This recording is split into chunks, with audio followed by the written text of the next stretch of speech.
Flat tires are the worst. Most people are gonna call somebody to change their flat tire for them, but if you're in an unsafe area or you don't wanna wait for somebody to come do it for you, this video is for you. You can start by popping your trunk. Most spare tires are gonna be in the trunk underneath this liner. On trucks and vans, they're often underneath the car down here. On a car like this, you can lift this up, take off this nut by lifting up this and taking this off. Then you can lift this up and pull your spare out. Now on to tools. We loosen this here, pull that up just like that. We have our jack, our wrench, our jack handle, and the lug nut cap puller. We can start by pulling off the lug nuts.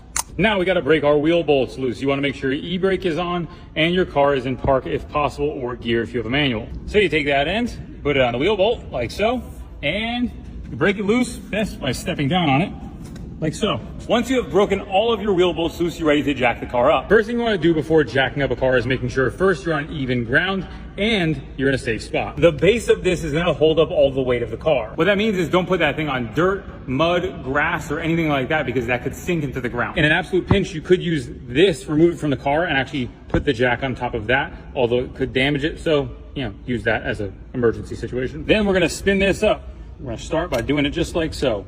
To identify the proper jack points, you're going to be looking for some sort of mark like this one or that one. And what that signifies is the proper jack point on the pinch weld here. So you can look here, that's a pinch weld.